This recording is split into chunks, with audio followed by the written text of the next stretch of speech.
के कृष्ण ज्ञान में मैं आपको बताना चाहता हूं कि आपको केवल और केवल वर्तमान में जीना है, ना तो आपको भविष्य की चिंता करनी है, ना ही आपको जो भूतकाल में पास्ट में बीत गया उसके बारे में सोचना है। क्यों? क्योंकि जो बीत चुका है, जो आपने गलतियां की हैं, उसको तो आप कभी बदल नहीं सकते, और दूसरी बात जो भविष्य में होने वाला है आप उसको भी प्रेडिक्ट नहीं कर सकते। तो आप क्या कर सकते हो? केवल और केवल वर्तमान में रह करके आज के क्षण में आप मेहनत करके पढ़ाई करके अपने भविष्य का, आने वाले भविष्य का स्वागत कर सकते हो। तो आप धैर्य और साहस बनाए रखो, मेहनत करते रहो लगातार। भविष्य के बारे में नई नई योजना मत बनाओ, केवल और केवल वर्तमान में, आज के दिन में, आज के क्षण में इस वीडियो लेक्चर को देखो, पढ़ाई करो, जहां भी रहो वर्तमान में रहना सीखो, वर्तमान में जीना सीखो, और निश्चित रूप से सफलता आपको प्राप्त। Hello student, welcome to Bambole Academy. I am Deepak Saini, physics faculty, and this is lecture number 4 for center of mass, and we are discussing the collision in this lecture.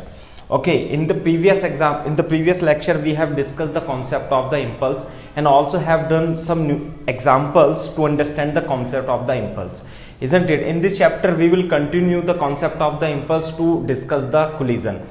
Okay, so let us start with the types of collision, है ना? The basic theory you can go to the different textbook. Now we are giving some brief explanation of the types of collision and the concept of the collision. So what are the types of collision?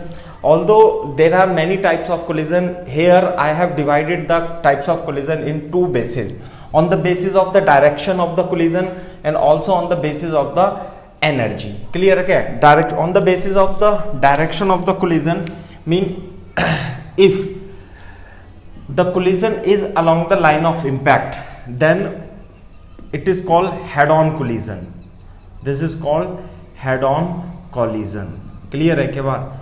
Another is if the line of impact is not along the direction of velocity, and that is called oblique collision. That is called oblique collision. Clear है क्या बात?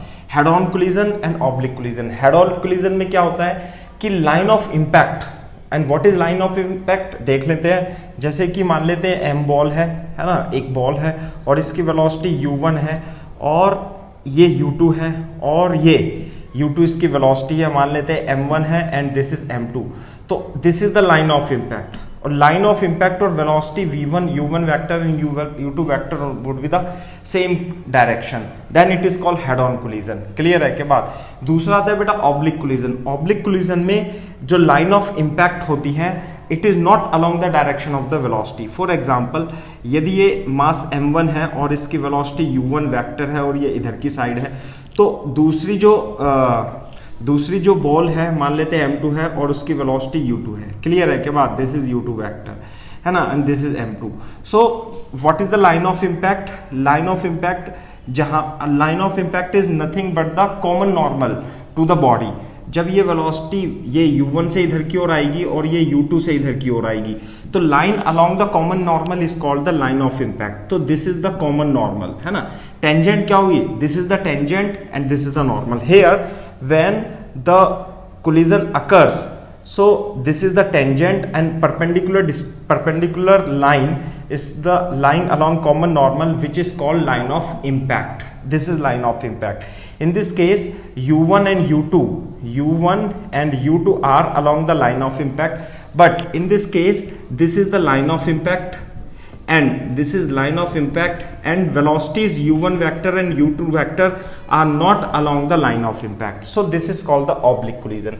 Head on collision मतलब जैसे कि car से car की सीधी टक्कर होती है ना, तो they will move in straight line and they will move in 2D dimension. They will move the 1D motion, है ना, स्ट्रेट लाइन में मूव करेगी, स्ट्रेट लाइन में मूव करेगी, और ये 2D मोशन होगा और ये प्लेन में मूव करेगा. क्लियर है क्या बात? So this is the difference on the basis of the direction in the collision. On the basis of energy there are 3 types of collision may be there. First the elastic collision, है ना, inelastic, and third one is perfectly inelastic. Clear है क्या बात? Perfectly inelastic. What is elastic collision? Elastic collision में क्या होता है कि there is no loss of energy, no loss of energy, this is called the elastic collision, है ना। इसमें E की वैल्यू जो होती है बेटा 1 होती है। इन इलास्टिक कोलिजन में some kinetic energy is converted into potential energy, therefore loss of energy, and the value of E lies between 0 to 1. What is E? Here the coefficient of restitution we will discuss. And what is perfectly elastic collision? In perfectly elastic collision, maximum loss of potential energy, maximum loss of potential energy, and here E, the value of E is 1. Maximum loss of kinetic energy, है ना, and both body will move together after collision के बाद perfectly elastic collision में दोनों body जुड़ जाती हैं और वो एक साथ मूव करेंगे, जबकि इलास्टिक कोलिजन में kinetic energy is converted into potential energy और E की वैल्यू 0 से 1 तक होगी। जैसे E की वैल्यू 1/2, E की वैल्यू होगी आपका 1/√2 लाइक दिस, है ना। और E इज इक्वल टू 1 में परफेक्टली इलास्टिक कोलिजन होगा, इसमें कोई भी काइनेटिक एनर्जी का लॉस नहीं होगा, इसमें कोएफिशिएंट ऑफ रेस्टिट्यूशन की वैल्यू 1 लिख लेते हैं। क्लियर है क्या बात? So this is the explanation of types of collision, ठीक है।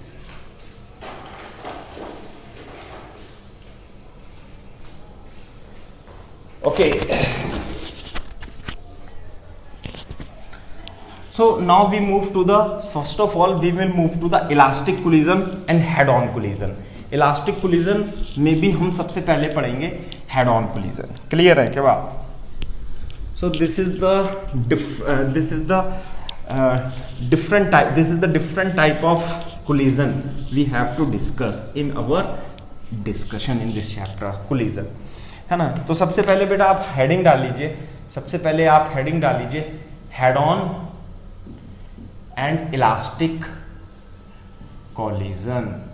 Head on and elastic collision, head on collision मतलब line of impact is along the velocities of the particle, ठीक है। तो हेड ऑन कोलिजन में मान लेते हैं ये कोई m1 है, इनिशियल वेलोसिटी इसकी u1 है और ये m2 है और ये एक ही लाइन में चल रहे हैं, ये u1 वेक्टर है, u2 वेक्टर है। This is the situation before and after collision, दोनों की कोलिजन होती है और ये वेलोसिटी v1 वेक्टर से मूव करने लगती है और इसकी वेलोसिटी बेटा v2 वेक्टर से मूव करने लगती है। This is after collision. Clear है के बाद? तो देखो head on collision, elastic collision, that is no loss of energy, clear है क्या बात? No loss of energy. तो सबसे पहले आप इसमें क्या लगाएंगे? फर्स्ट लगाएंगे conservation of linear momentum. Conservation of linear momentum यानी initial momentum is equal to final momentum. Why the conservation of linear momentum? Because there is no external force on the system, that is why we are applying. So initial momentum कितना है बेटा? Initial momentum is m1 u1 vector plus m2 u2 vector is equal to m1 v1 vector after collision plus m2 v2 vector. Clear है क्या बात? एक तो ये लगाएंगे। दूसरा क्या लगाएंगे? कंजर्वेशन ऑफ एनर्जी, है ना, conservation of momentum and conservation of energy. There is no loss of energy, therefore initial kinetic energy is equal to final kinetic energy. We will apply what is initial kinetic energy? Half m1 u1 square half m2 u2 square is equal to final kinetic energy कितनी हो गई? half m1 v1 square and half m2 v2 square. Clear है के बाद? अब इसमें u1 u2 m1 m2 तो आपको मालूम होगा, बस आफ्टर कोलिजन v1 v2 आपको नहीं मालूम होगा। तो दो इक्वेशन, दो अननोन, आपको इसको सॉल्व करना है। देखो कैसे सॉल्व करना है, इसे थोड़ा सा सिंप्लीफाई करके लिख लेते हैं। m1 इधर u1 माइनस u1 m1 इधर ले आएंगे, m1 कॉमन लेके v1 vector is equal to, और m2 उधर ले जाएंगे और v2 vector minus u2 vector. Clear है के बाद? थोड़ी देर के लिए हम इसमें से वेक्टर हटा देते हैं, है ना, सिंपल। वैसे ही बाद में हम वेक्टर लगा देंगे क्योंकि यहाँ स्पीड दे रखा है। अब इसमें से हाफ हाफ तो दोनों ओर से कट जाएगा, इसमें भी क्या करेंगे m1 इधर ले आएंगे, m1 कॉमन लेकर के बचेगा क्या u1 square minus v1 square, और इधर m2 कॉमन लेकर के क्या बचेगा बेटा v2 square minus v1 square. Clear है क्या बात? This suppose this is equation number 1 and this is equation number 2। तो what you have to do, divide equation number 2, है ना, यहां कर लेते हैं, divide equation number 2 to 1। What is equation number 2? This is equation number 2, so this is m1, है ना, और ये क्या लिखा है a square minus b square, u1 minus v1 और u1 plus v1 is equal to, यहाँ पे क्या लिखा है m2, दिस इज m2 और a square minus b square, that is v1 minus v2 a minus v2 minus this is u1, एक minute गलत तो नहीं कर दिया, v2 square minus this is u2 square. Clear है क्या बात? दिस इज u2 और v2 plus u2 and divide क्या करना है बेटा, 1 से डिवाइड करना है हमें। 1 क्या है बेटा, this is 1 m1 u1 minus v1, m1 u1 minus v1 और यहाँ पे m2 और ये आ जाएगा आपका v2 माइनस u2। अब आप देखेंगे इससे ये कैंसिल हो गया, इससे कैंसिल हो गया, यानी कि u1 प्लस v1 बराबर v2 प्लस u2। क्लियर है क्या बात? तो अब देखो, अब इसमें से हमें v1 और v2, यदि अपने को v2 निकालना है, मान लिया v1 निकालना है, तो v2 की वैल्यू कितनी हो जाएगी बेटा, इधर से v2 की वैल्यू u1 प्लस v1 और ये इधर गया माइनस u2। अब v2 की वैल्यू यदि आप इसमें रख देते हो आपको v1 की वैल्यू आ जाएगी, है ना, फ्रॉम इक्वेशन 1 कैसे, m1 u1 minus v1 is equal to m2 और बेटा v2 की वैल्यू है, v2 की वैल्यू क्या है बेटा, u1 plus v1 minus u2 और माइनस u2। क्लियर है क्या बात? अब इसमें से v1 कॉमन ले लेंगे, तो जैसे आप v1 कॉमन लोगे तो जब आप इसे कैलकुलेट करोगे, यहाँ से v1 की वैल्यू निकालोगे, तो बेटा v1 की वैल्यू आएगी m1 minus m2 upon m1 plus m2। आपको सिंप्लीफाई करना है, इसमें से केवल और केवल v1 और v1 कॉमन ले लोगे, उधर चला जाएगा और फिर डिवाइड करोगे तो आएगा, और u1 plus 2m2 divided by m1 plus m2 into u2। Clear है क्या बात? दिस इज u2, ये आ जाता है। इसी तरीके से जब आप v1 की वैल्यू रख दोगे तो v1 की वैल्यू क्या रखोगे आप, इस इक्वेशन में रख दोगे यहाँ पे, देन u1 और ये तो ठीक है, और जब रखोगे तो जो v2 आएगा वो कितना आएगा, v2 की डायरेक्ट वैल्यू हो जाएगी कितनी, 2m1 upon m1 plus m2 u1 plus m2 minus m1 upon m1 plus m2 into u2। तो ये डायरेक्ट फॉर्मूले आपको v1 और v2 की वैल्यूज के डायरेक्ट आपको याद रखने हैं। आगे बात समझ में? लेकिन क्योंकि वेलोसिटीज जो होती है वेक्टर क्वांटिटी होती है, v1 वेक्टर v2 वेक्टर, सो यदि आपको v1 वेक्टर निकालना है तो v1 वेक्टर निकालना है तो आप इसके ऊपर क्या लगा दोगे, वेक्टर लगा दोगे। इसका मतलब जब भी आप क्वेश्चन में वैल्यूज पुट करोगे u1 u2 की, तो विद साइन पुट करेंगे, है ना, वेक्टर की सहायता से। तो ये दोनों फॉर्मूले इस कंजर्वेशन ऑफ मोमेंटम और कंजर्वेशन ऑफ एनर्जी से इक्वेशन बन करके सॉल्व करके बहुत ही इजी तरीके से आप ला सकते हो, लेकिन आपको इसे बार बार अप्लाई नहीं करना है। What you have to do, you have to remember this formula as have remembered, है ना, जैसे मैंने रिमेंबर कर रखा है आपको भी रिमेंबर करना है। क्लियर है क्या बात? तो मैं आप इन कॉन्सेप्ट को कॉपी कर लीजिए, ठीक है। तो मैं अब इसे क्या करता हूं, साइड में लिख देता हूं। हेड ऑन कोलिजन और इलास्टिक कोलिजन पढ़ रहे हैं क्या, कि v1 vector is equal to m1 minus m2 upon m1 plus m2 and u1 vector plus 2m2 upon m1 plus m2 and u2 vector और v2 vector is equal to 2m1 upon m1 plus m2 u1 vector plus 2m1 upon m1 plus m2 into u2 vector. So these are two formulas, है ना। इन दोनों फॉर्मूले को अपने को v1 और v2 को याद रखना है, ठीक है। बाकी मैं साफ कर देता हूं, ठीक है। यदि आपको कोई डाउट आता है तो डेफिनेटली आप मेरे को मैसेज कर सकते हैं, है ना। I will try to give the solution of your problem as soon as possible. Clear है बात, है ना? व्हाट्सअप कर सकते हैं आप और मैसेज भी कर सकते हैं, कमेंट भी कर सकते हैं, ठीक है? तो this is the concept of the head on collision. क्या पढ़ रहे थे हम? हेड ऑन और इलास्टिक कोलिजन. क्लियर है क्या बात? अब हम इसमें से कुछ एग्जाम्पल करते हैं. तो एग्जाम्पल देखो बेटा, सबसे पहले क्वेश्चन लिख लो. लिखो, if two balls are moving as shown in figure, find the velocity after elastic collision. है ना? कैसे बेटा? ये 2 kg की बॉल है और ये 10 मीटर पर सेकंड से मूव कर रहा है, और बेटा ये क्या है आपका 1 kg की बॉल है, और ये आपका कर रहा है इसे मान लो आप 6 मीटर पर सेकंड से, और इसे मान लो आप 3 मीटर पर सेकंड से, है ना? 1 kg बॉल है, हेड ऑन कोलिजन है, इलास्टिक कोलिजन है. उसने फाइंड वेलोसिटीज आफ्टर कोलिजन. तो क्या याद करना है? अब कहेंगे सर ये तो बहुत टफ फॉर्मूला है, तो बहुत लंबा है, याद नहीं होता. लेकिन मैं जैसे आपको बता रहा हूँ उसे याद रखना है आपको. देखो ये तो प्लस एक्स मान लेना, एक डायरेक्शन को प्लस एक्स मान लेना.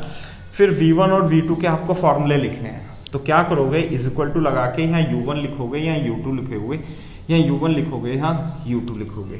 क्लियर है क्या बात? अब यहाँ पे m1 माइनस m2 लिखना है, और यहाँ v1 है तो क्या लिखना है आपको? प्लस लगा के 2m2 लिखना है. अब ये चीज यहाँ पे आ जाएगी ऊपर वाले, और नीचे तो क्या लिखना है? m1 प्लस m2 और m1 प्लस m2. डिनोमिनेटर में तो m1 प्लस m2 आएगा. दूसरी बात, v1 में m1 m2 को इंटरचेंज कर देंगे. जब यहाँ पे m2 इंटरचेंज होगा तो क्या आएगा?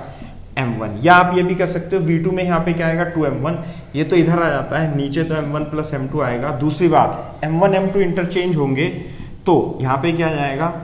यहाँ पे m1 की जगह m2 minus m1 upon m1 plus m2 आ जाएगा. क्लियर है क्या बात? तो इस तरीके से आप इसे लिख सकते हो, याद कर सकते हो. साथ में this is A vector quantity. तो इसे फॉर्मूले को मैं क्या करूंगा बेटा? बार बार लिखूंगा, ताकि आपको ये हो जाए कि इसे याद करना बहुत टफ नहीं होता है. क्लियर है क्या बात? दूसरी बात, यहाँ पे m1 की वैल्यू कितनी होगी? मान लेते हैं 2 kg, और यहाँ पे m2 की वैल्यू उसने 1 kg दे दिया है. क्लियर है क्या बात? u1 पॉजिटिव x डायरेक्शन में है तो ये प्लस 6 मीटर पर सेकंड हो जाएगा. u2 साइन के साथ लेना है, इधर डायरेक्शन में है तो प्लस 3 मीटर पर सेकंड हो जाएगा. हाँ, अगर जो u3 इधर की ओर मूव कर रहा होता तो ये u1 तो पॉजिटिव हो जाता और ये नेगेटिव हो जाता. अब इसमें वैल्यूज पुट कर देंगे. क्लियर है क्या बात? तो m1 कितना है? 2 माइनस m2 कितना है? 1 अपॉन 2 प्लस 1 इंटू u1 कितना आएगा? 6 प्लस 2 इंटू m2 की वैल्यू कितनी है बेटा? m2 की वैल्यू 1 अपॉन 2 प्लस 1 इंटू 3. अब इसे थोड़ा सिंप्लीफाई कर लेंगे. कितना जाएगा? 2 plus 2 is equal to 4 metre पर सेकेंड. आगे बात समझ में? इस तरीके से इसमें वैल्यू पुट करेंगे. 2 into m1, 2 into m1, 2 into 2 divided by 2 plus 1 into 6 plus m2 minus m1, 1 minus 2, 1 minus 2 upon 1 plus 2 into 3. थोड़ा सिंप्लीफाई कर लेंगे. कितना जाएगा? 3 दूनी 6, 2 दूनी 4 दूनी 8 minus 1 is equal to 7 metre पर सेकेंड. इसका मतलब क्या है कि आफ्टर कोलिजन जो 2 kg का ब्लॉक है वो तो 4 मीटर पर सेकेंड से इधर की ओर ही मूव करता रहेगा, जबकि जो 1 kg का ब्लॉक है वो 7 मीटर पर सेकेंड से ही इधर की ओर मूव करता रहेगा. So this is the question. In this way, you have to apply these formula to find out the velocities v1 and v2 after collision. Clear है क्या बात? अब देखो, यदि आपको ऐसा लगता है कि ये v1 v2 की हमें समझ में नहीं आया है, तो what you have to do, थोड़ा सा मैं और इसमें चेंज कर देता हूँ. आप क्वेश्चन लिख लीजिए. क्वेश्चन क्या लिखना है? लिखो, if two balls are moving as shown in figure, find the velocities after collision. है ना? 2 बॉल मूव कर रही हैं, 2 kg की और 1 kg की 6 और 9 मीटर पर सेकेंड से. ये तो इधर जा रही है, ये इधर जा रही है. तो after collision you have to find the velocities. तो देखो, v1 v2 कैसे? u1 u2 is equal to, यहाँ पे क्या आएगा बेटा? m1 माइनस m2, और डिनोमिनेटर में तो m1 प्लस m2 आएगा, प्लस यहाँ v1 है तो यहाँ 2m2 आता है डिवाइडेड बाय, तो m1 प्लस m2 ही आएगा। साथ में ये इधर कॉपी हो जाएगा, लेकिन m1 m2 इंटरचेंज हो जाएंगे। कैसे?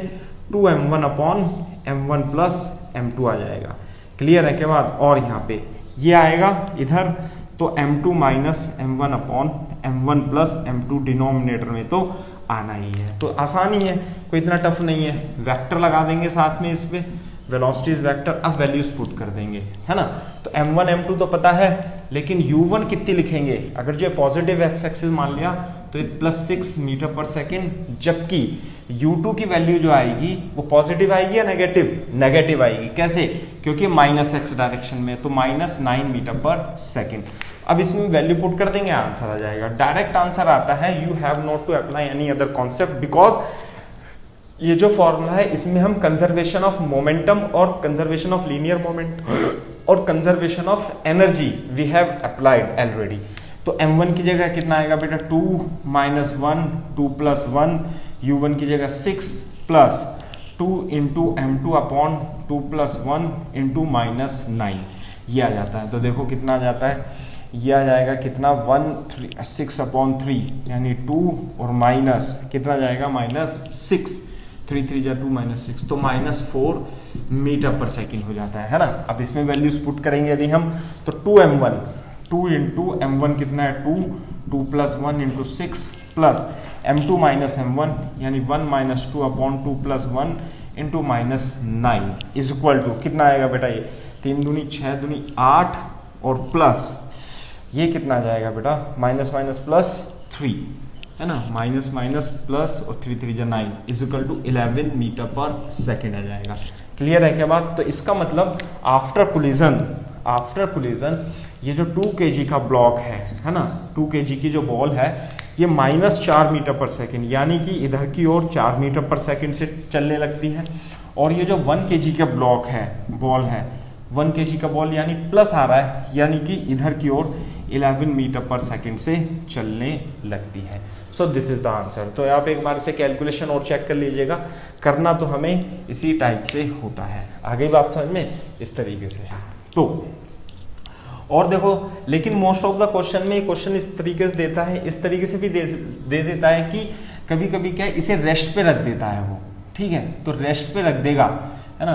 तो आप क्या करोगे? हाँ, तो मैं लिख देता हूं, क्वेश्चन लिख लीजिए। आप लिखो, इफ क्वेश्चन लिख लीजिए बेटा।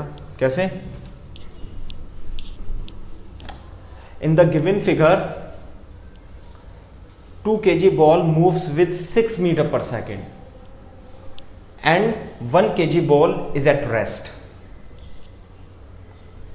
Find the velocities of balls after collision, है ना। यानी कि एक रेस्ट पे है, this is at rest. Rest का मतलब है u2 की वैल्यू कितनी होगी? 0। ये तो बहुत ही अच्छा क्वेश्चन है और इस टाइप के क्वेश्चन बहुत बार बन जाते हैं। कैसे? u2 तो हो जाएगा 0, तो दिस इज 0, दिस इज 0, ये टर्म डायरेक्टली 0 हो गई, ठीक है। तो बेटा v1 कितना आएगा? Implies that v1 is equal to कितना जाएगा? चलो इंप्लाइज दैट नहीं लिखते, इज इक्वल टू लिख देते हैं। m1 कितना है बेटा? 2 माइनस 1 अपॉन 2 प्लस 1, और u1 की वैल्यू 6 से ही जा रहा है, तो 6, तो कितना आ जाएगा बेटा? ये +2 मीटर पर सेकेंड हो जाएगा। जबकि u2 ये तो 0 है ना, तो ये टर्म्स तो हमेशा कैंसिल ही हो गई, तो यहाँ से बचाइए 2 into m1 divided by m1 plus m2 into u1 की वैल्यू कितनी है? 6, तो कितना आ गया बेटा? +8 मीटर पर सेकेंड। तो बहुत ही अच्छा है। तो इसका मतलब क्या है? 2 kg वाला बॉल तो आफ्टर कोलिजन 2 मीटर पर सेकेंड से मूव करने लगता है, जबकि ये 1 kg वाला बॉल है ना, ये +8 प्लस आ रहा है ना, तो +8 मीटर पर सेकेंड से ही मूव करने लगता है। This is condition for after collision. आ गई बात समझ में? तो इस टाइप से आपको इन क्वेश्चंस को आगे करना है। क्लियर है क्या बात? तो और भी हम इस टाइप के क्वेश्चन हम कर सकते हैं। देखो आप क्वेश्चन थोड़ा किस तरीके से देगा, वो थोड़ा घुमा करके क्वेश्चन देगा, है ना। कॉपी कर लो आप इसे।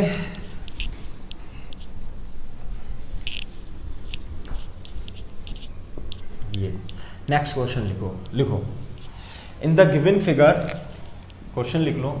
इन the given figure a ball of mass 2 kg, a ball of mass 2 kg hit elastically with block B. Find the height rise by block. Find height rise by block before it stop. Condition क्या है मैं बता देता हूं। ये ball है 2 kg की, ए ball है 2 kg का, इसकी वेलोसिटी 10 मीटर पर सेकेंड है, और ये बेटा 1 kg का ब्लॉक है। इलास्टिकली कोलाइड करता है। जब इन दोनों के बीच में इलास्टिक कोलिजन होगी, है ना, तो बेटा इसे तो m1 मान लेना, इसे m2 मान लेना, और इसकी u2 कितनी हो जाएगी रेस्ट पे, है ना, और ये u1 इधर जा रहा है ना, ये इसके u1 मान लेना इधर की ओर प्लस 10 मीटर पर सेकेंड। तो आपको क्या निकालना है, आफ्टर कोलिजन क्या होगा, आफ्टर कोलिजन इसकी वेलोसिटी आ जाएगी, कितनी आ जाएगी इसकी वेलोसिटी, v2 मान लेना इसे 2 kg वाले ब्लॉक की, sorry this is 1 kg block, clear है क्या बात, and this is 10 metre, L मान लेंगे, बाद में मान लेंगे इसे, क्लियर है क्या। जब इसकी वेलोसिटी आ जाएगी तो इसके बारे में तो हमें बॉल के बारे में तो सोचना ही नहीं है, वो आगे जाएगी पीछे जाएगी उससे मतलब नहीं है। हमारे पास क्या, ये ब्लॉक टकरा करके कहाँ जाएगा, मैक्सिमम हाइट, ये कितना हाइट, ये 1 kg का ब्लॉक जो है फाइनल, तो इसकी पोजीशन ये हो जाएगा, इसका लेवल ये हो जाएगा, और ये आपको height, you have to find this height in this question समझ में आना चाहिए। A ball is moving with 10 metre पर second, collide elastically with 1 kg block which is hang from a string of length 10 meter. Find the maximum height achieved by the block before stop. This is the question. तो simple है। अब इसमें क्या है, आपको collision का concept लगाना पड़ेगा, ये लगाना पड़ेगा। दूसरी बात, अब आपको इसमें दोनों फॉर्मूले नहीं लगाने हैं। सबसे अच्छी बात तो क्या है, इसमें U2 हो जाएगा 0, आपको निकालना है V2। तो V1 के बारे में तो सोचना ही नहीं है, V2, और V2 में भी क्या लगाना है अपने को, U2 को 0 कर देंगे। लेकिन मैं फिर भी आपके सामने V2 का फॉर्मूला पूरा लिख देता हूँ। कैसे, V2 में यहाँ पे 2m1 आता है, 2 में m1 आता है, m1 प्लस m2 u1 और m2 minus m1 upon m1 plus m2 into u2, but u2 is 0, therefore this term become 0। और ये कितना हो जाता है बेटा, 2 इंटू m1 की वैल्यू कितनी है, 2 है ना, और थोड़ी देर के लिए इसे बेटा 9 मीटर पर सेकेंड मान लेते हैं, है ना, 10 की जगह क्या मान लेते हैं 9, थोड़ा कैलकुलेशन क्या हो जाएगा हमारा आसान हो जाएगा।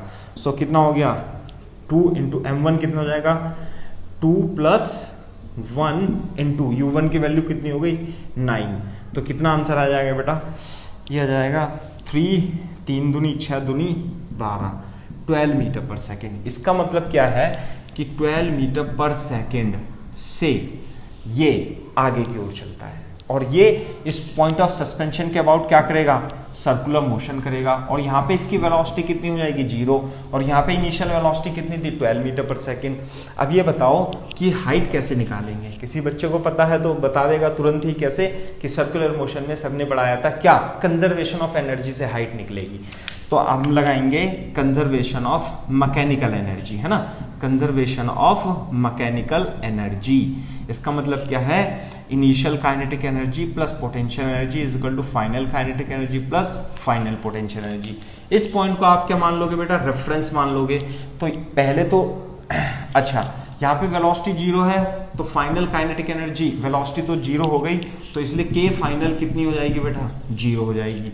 और ये इस पॉइंट के लिए h कितनी है, h is equal to h हो जाएगी। ये रेफरेंस मान लिया ना, तो हाइट ये हो गई। दूसरा, इस रेफरेंस के लिए यहाँ पर हाइट कितनी हो जाएगी, h हो जाएगी बेटा यहाँ 0, और काइनेटिक एनर्जी तो half m v t square होगी। तो a इस पॉइंट पर इस इनिशियली पोटेंशियल एनर्जी कितनी लिख देंगे 0, और फाइनली काइनेटिक एनर्जी कितनी लिख देंगे बेटा 0 लिख देंगे। तो इनिशियल काइनेटिक एनर्जी कितनी आएगी, हाफ m, हाफ, चलो m लिख देते क्योंकि कट जाता है, हाफ m 12 स्क्वायर 12 मीटर पर सेकेंड है ना, plus 0 m g h, m से m कट गया, क्लियर है क्या बात। तो 12 12 144 दूनी 72, है ना, डिवाइडेड बाय 2 72 आ जाएगा। और g की वैल्यू कितनी आएगी बेटा, g की वैल्यू 10 लिख लो, तो दिस इज h। तो h कितना आ जाएगा बेटा, 7.2 मीटर आ जाएगा। हाँ क्लियर है क्या बात। सो दिस इज 7.2 मीटर, तो हाइट आ जाएगी 7.2 मीटर। लेकिन इस क्वेश्चन में थोड़ा सा और वो आगे की ओर बढ़ता है और वो कहता है सेम क्वेश्चन में इस थीटा को फाइंड करना है ना। ऑल्सो फाइंड, क्वेश्चन लिख लीजिए, in the above question also find angle made by the string with vertical. तो ये तो हो गई स्ट्रिंग, इस स्ट्रिंग से वर्टिकल में ये एंगल कैसे निकालेंगे। तो एंगल देखो बेटा कैसे निकालेंगे, ये टोटल लेंथ कितनी हो जाएगी बेटा L मान लेते हैं, तो ये स्ट्रिंग की भी लेंथ कितनी हो जाएगी बेटा L। लेकिन बेटा ये वाली लेंथ कितनी है, दिस इज H, तो ये वाली हाइट कितनी हो जाएगी, it would be L minus H। ये टोटल कितनी है L और ये तो अपने को पता है H, तो ये वाली हाइट हो गई H। अब इस वाले ट्राइंगल में देखो बेटा, दिस इज द ट्राइंगल, इसमें क्या लगा दोगे, cos थीटा लगा दोगे, है ना। cos theta is equal to L minus H base upon hypotenuse upon L।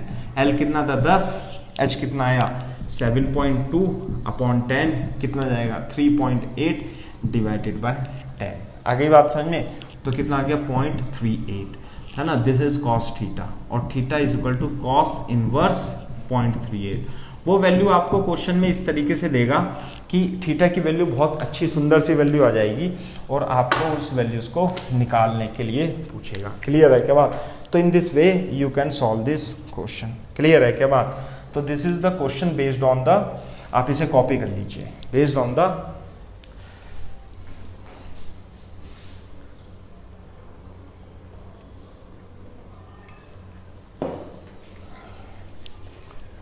ठीक है।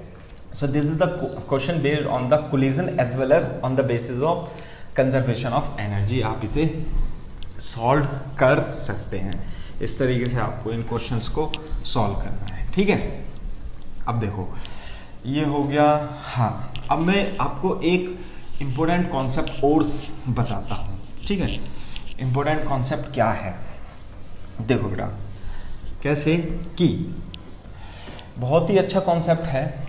जैसे कि मान लेते हैं, है ना, फॉर एग्जांपल मान लेते हैं ये 2 kg का ब्लॉक है, बॉल है, और ये भी 2 kg सेम मासेस की बॉल है, और हम कोलिजन कैसे पढ़ रहे हैं बेटा, इलास्टिक हेड ऑन कोलिजन। मान लेते हैं ये 4 मीटर पर सेकंड से इधर जा रहा है और ये 8 मीटर पर सेकंड से इधर जा रहा है। This is ball A and this is ball B। Question लिख लीजिए बेटा, in the given figure find velocities after collision आपको इनकी velocities निकालनी है। आ गई बात समझ में। 2 kg elastic coefficient of restitution कितना है, 1 है, इलास्टिक कोलिजन है। ठीक है, जब तक वो ना दे आपको इलास्टिक कोलिजन मान के चलना है। दूसरा निकलेगा किससे, इन दोनों फॉर्मूले से। किस तरीके से निकालेंगे बेटा, V1 V2 U1 U2 U1 U1 U2 U2 M1 minus M2 upon M1 plus M2, और V1 है तो यहाँ 2M2 divided by M1 plus M2 आता है। दूसरा ये यहाँ जाएगा, लेकिन यहाँ V2 है तो 2M1 upon M1 plus M2 into ये इधर शिफ्ट होगा, ये इधर आता है, और M2 minus M1 upon M1 plus M2 आ जाता है। साथ में आपको क्या लगाना है, यहाँ वेक्टर लगाना है, क्योंकि U1 U2 चिन्ह के साथ लेना है ना। तो अब यहाँ पे देखो बेटा, यहाँ पे M1 is equal to M2 is equal to 2 kg है, पहली बात। दूसरी बात, यदि आप U1 देखोगे, यदि आप इसे पॉजिटिव एक्स एक्सिस मान लोगे, तो U1 तो हो गया प्लस 4 मीटर पर second, and what about U2, U2 हो जाएगा माइनस 8 मीटर पर सेकेंड हो जाएगा। अब आप इसमें वैल्यूज रख दोगे। ठीक है, अब देखो वैल्यूज रखोगे, M1 और M2 बराबर है, M1 M2 बराबर हैं, तो बेटा क्या मैं इसे 0 कर दूं। इसी तरीके से नीचे M1 और M2 भी क्या है बेटा, बराबर कर दूं, और यहाँ पे M1 और M2 क्या है, इंप्लाइज दैट। देखो यहाँ पे इंप्लाइज दैट नहीं, इक्वल टू ही लिख लेते हैं। यहाँ पे M है और यहाँ भी M है, तो ऊपर कितना बचा 2M upon 2M into U2, cut गया, कितना आ गया U2 आ गया। What is it, it mean V1 vector after collision is equal to U2 vector. आगे बात समझ में। दूसरी बात, अब यहाँ देखो, यदि आप इसे सॉल्व करोगे तो ऊपर कितना आएगा 2m आएगा, नीचे भी m प्लस m बराबर 2m आएगा और यहाँ पे u1 वेक्टर आएगा, ये कट जाएगा। दूसरी बात implies that, कितना लिखूं, v2 vector implies that v2 vector is nothing but u1 vector. what conclusion you can draw from this? इसका मतलब ये है, बहुत ही अच्छा कंक्लूजन है कि if same mass and collision is elastic, collision is perfectly elastic, v1 क्या हो जाएगी, u2 हो जाएगी और v2 क्या हो जाएगी, u1 हो जाएगा। इसका मतलब velocities are interchange, velocities are interchange, velocity क्या होंगी बेटा, इंटरचेंज हो जाएंगे। इस बात को ध्यान रखना है, यानी कि इसकी वेलोसिटी इसे ट्रांसफर हो जाएगी और इसकी वेलोसिटी इधर ट्रांसफर हो जाएगी। यानी कि ये जो ए बॉल है और ये 2 kg की बॉल है, इस पर किसकी वेलोसिटी आ जाएगी, v1 क्या हो गया, v1 हो गया u2। u2 कितना था, 8 मीटर पर सेकंड, किधर था, इधर 8 मीटर पर सेकंड। आगे बात समझ में। जबकि 2 kg जो b वाली ब्लॉक है, इस पे v2 क्या हो गया, u1, v2 का मतलब है u1 का मतलब है 4 मीटर पर सेकंड इधर की ओर। क्लियर है क्या बात? तो इस कॉन्सेप्ट को आपको ध्यान रखना है। What concept you have to remember that if same masses are there and collision is perfectly elastic, velocities after collision will interchange।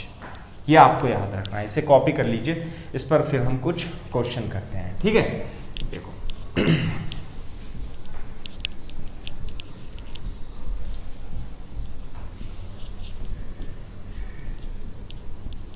देखो velocities are interchange if masses are same। For example मान लेते हैं ये 5 kg का block है और ये 10 metre पर सेकंड से जा रहा है, और यहाँ पे दूसरा 5 kg का ब्लॉक है और इट इज एट रेस्ट, है ना। This is A, this is B, है ना। तो आफ्टर कोलिजन, है ना, आफ्टर कोलिजन वेलोसिटीज फाइंड करनी है, फाइंड द वेलोसिटीज। क्वेश्चन लिख लीजिए, after collision find the velocity of block A and ball B. तो इसकी वेलोसिटी कितनी है, 10 मीटर पर सेकंड, और ये तो रेस्ट पे है। इसका मतलब क्या है, ये तो आ जाएगा रेस्ट पे। आफ्टर कोलिजन जब दोनों की कोलिजन होगी ऐसे करके, और ये तो ए है और ये तो बी है ना, ये 5 kg, ये भी 5 kg, दोनों है। अब देखो आफ्टर कोलिजन क्या होगा, इसकी वेलोसिटी से ट्रांसफर हो जाएगी और इसकी वेलोसिटी से ट्रांसफर हो जाएगी। इसकी वेलोसिटी कितनी है, 0।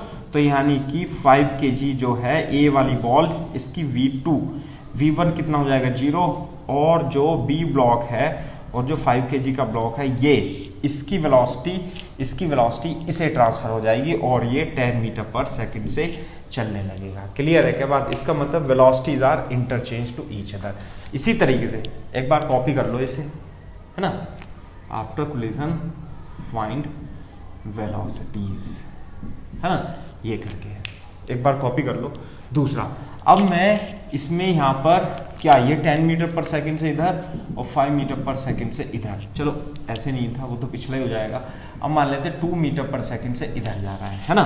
तो अब देखो तो कैसे होगा बेटा, after collision velocity will interchange. इसकी वेलोसिटी कितनी है, 10, और इसकी है 2, एक ही डायरेक्शन में है, तो इसकी वेलोसिटी तो इसे ट्रांसफर हो जाएगी इसे, और ये कितने से चलने लगेगा बेटा, 10 मीटर पर सेकंड से, और इसकी वेलोसिटी इसे ट्रांसफर हो जाएगी और ये 2 मीटर पर सेकंड से चलने लगेगा। So this is the very important question concept कि velocities are interchange if same mass blocks are there and elastic collision between them. ठीक है, तो इसे आप कॉपी कर लीजिए। ठीक है, तो नेक्स्ट क्वेश्चन करते हैं। नेक्स्ट क्वेश्चन भी बहुत ही अच्छा क्वेश्चन है, इंटरेस्टिंग क्वेश्चन है, काफ़ी बार पूछा जाता है, इसी कॉन्सेप्ट पर बेस है। मान लेते हैं कि एक बॉल है और इसका मास m है और ये 50 मीटर पर सेकंड से आ रही है, और इसके बराबर में यहाँ पे सेम मासेस के, है ना, 4 बॉल रखी हुई है ना, कितनी, m मास की, m मास की, m मास की, m मास की, बराबर में रखी हुई है, A B C D, है ना। और इफ ऑल कोलिजन, क्वेश्चन लिख लीजिए बेटा, in the given figure if all collisions are elastic find velocities of ball A B C and D, A B C D की आपको वेलोसिटी निकालनी है। All collision are elastic, find the speed या velocity of after collision. देखो जब ये बेटा इसके और इससे कोलिजन होगा, इससे और इससे कोलिजन होगा, तो ये तो m है, ये m है, ये भी सब m है, तो इसकी वेलोसिटी इसे ट्रांसफर हो जाएगी और इसकी वेलोसिटी इसे ट्रांसफर हो जाएगी।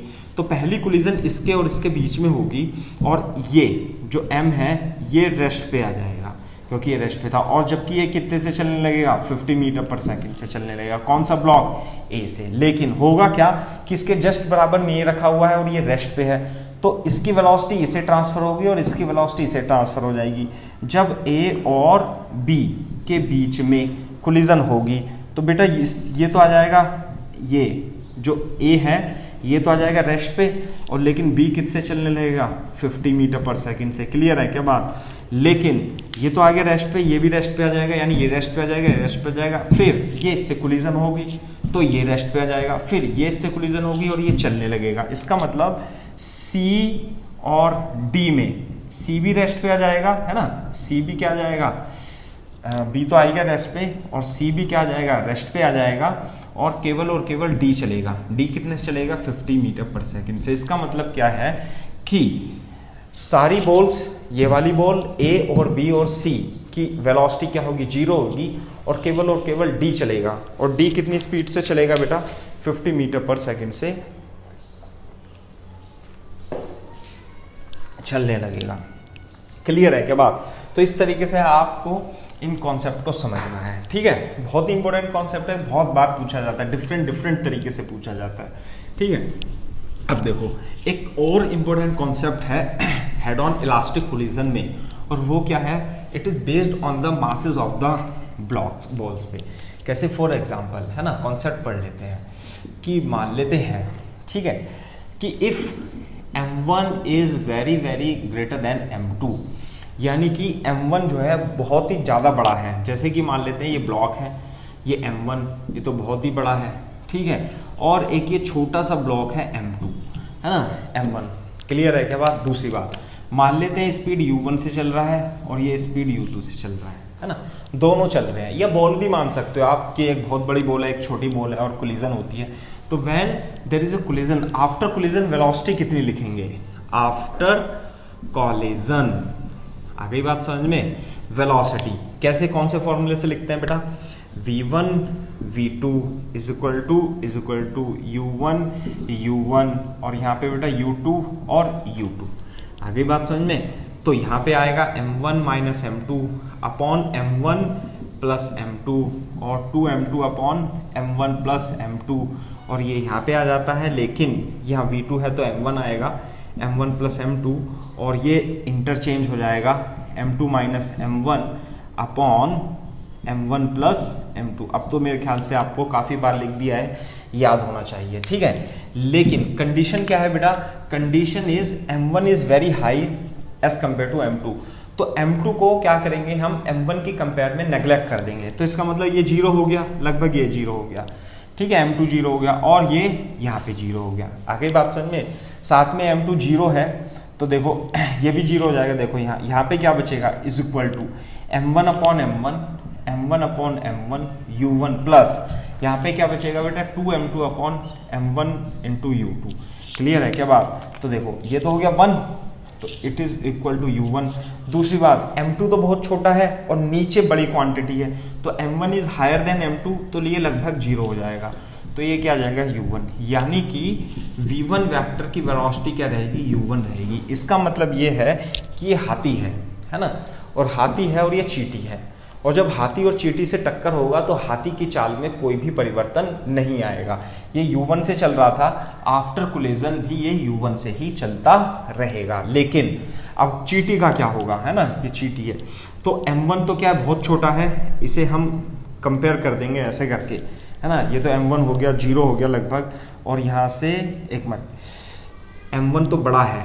जब m1 बड़ा है तो m2 को नेगलेक्ट कर देंगे, ठीक है। यहाँ से हम m2 को नेगलेक्ट कर देंगे, m2 को क्या कर देंगे, 0 कर देंगे। अब यहाँ पे देखो क्या बचेगा, यहाँ बचेगा 2m1 upon m1 into u1 बचेगा, 2m1 upon m1 into u1, और यहाँ से बचेगा माइनस, और बचेगा m1 upon m1 into u2। अब देखो क्या बचेगा, ये आ जाएगा इम्प्लाइज दैट, सॉरी, ये आ जाएगा इज इक्वल टू, कितना आ जाएगा, ये कट जाएगा 2u1 माइनस u2 आ जाएगा, ये भी कट जाएगा, है ना। इम्प्लाइज दैट v2 वेक्टर, है ना, v2 vector is equal to 2u1 vector minus u2 vector. आ गई बात समझ में? इस तरीके से आपको सॉल्व करना है। तो हाथी की चाल पर कोई फर्क नहीं पड़ेगा, लेकिन चींटी की चाल इस टाइप से परिवर्तित हो जाएगी, 2u1 माइनस u2। इसे आपको बहुत तेजी से याद, बहुत अच्छे तरीके से याद रखना है इस कॉन्सेप्ट को, है ना। तो आप इसे एक बार कॉपी कर लीजिए।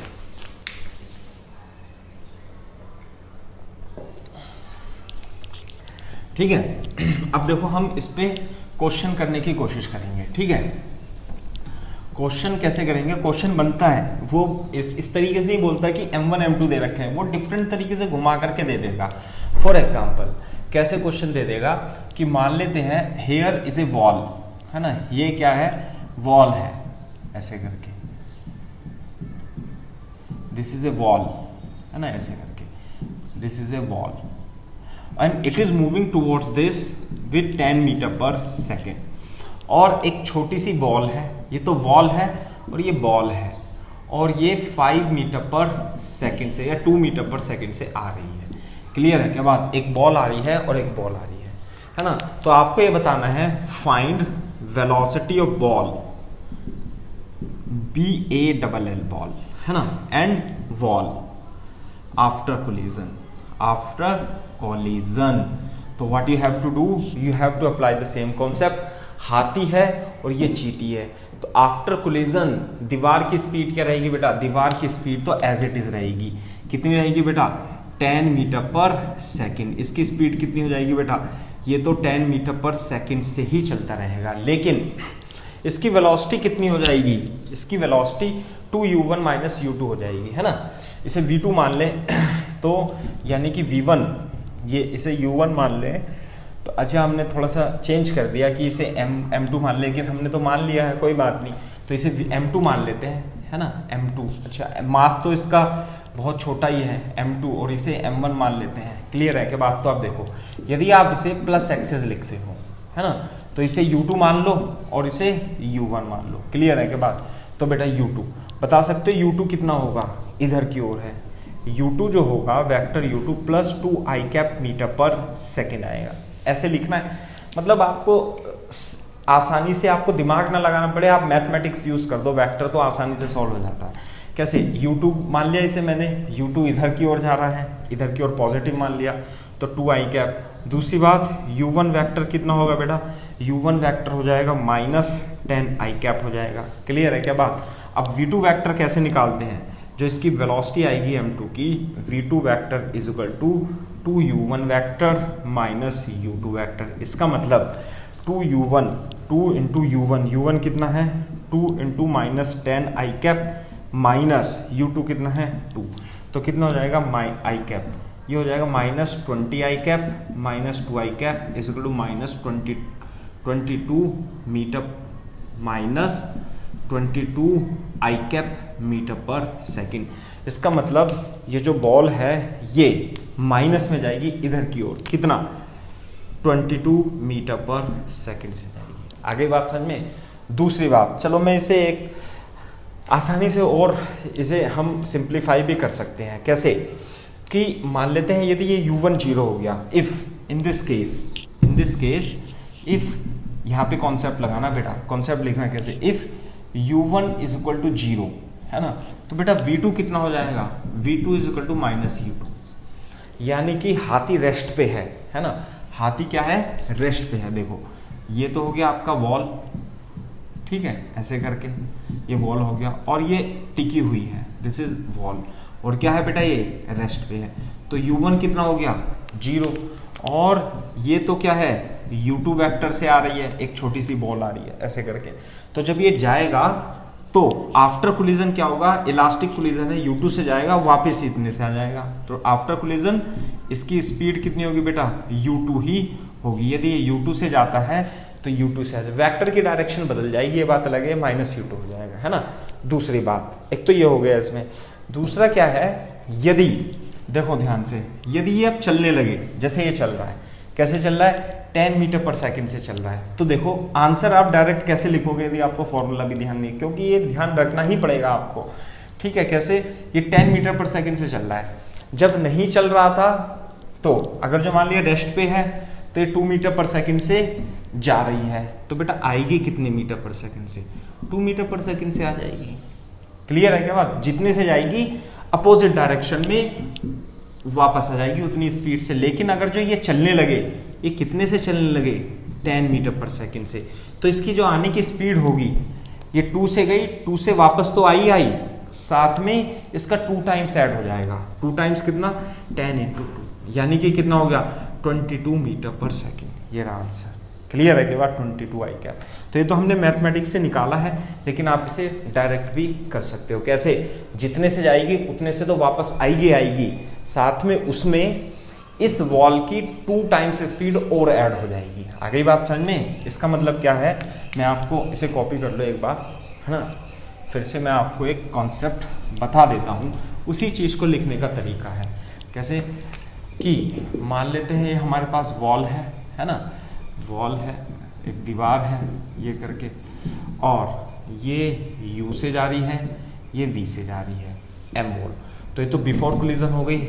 आफ्टर कोलिजन ये मास M की वॉल है ना, ये तो V से चलती रहेगी, ये क्या U तो एज इट इज रहेगा, ये तो आएगा इधर लोड करके, ये तो U तो एज इट इज रहेगा, साथ में इसमें 2V और ऐड हो जाएगा, ये आपको ध्यान रखना है। आगे बात समझे, है तो अल्टीमेटली वो V2 = 2U1 - U2 से ही है, क्योंकि दोनों अपोजिट डायरेक्शन में है, तो इस तरीके से आप कर सकते हो। क्लियर है कि बात, तो इस कॉन्सेप्ट को आप ध्यान रखना बाकी के क्वेश्चन को सॉल्व करने के लिए। सो this is all about the elastic collision. वैसे तो कॉन्सेप्ट क्वेश्चन बहुत सारे हैं, आप एक्सरसाइज में और लेक्चर देख सकते हैं, जहाँ पर हमने एक्सरसाइज सॉल्व कर रखी है ना, तो उन वीडियोस लेक्चर को आप देख सकते हो। तो इस इलास्टिक कोलिजन के लिए कॉन्सेप्ट हमारे पास इतना ही है, ठीक है। अब हम मूव करते हैं इन इलास्टिक कोलिजन के लिए, है ना, inelastic head on collision. Heading डाल लीजिए, inelastic head on collision, inelastic. बेटा inelastic head on collision का मतलब क्या होता है, loss of energy, there is loss of energy. Loss of energy का मतलब क्या है,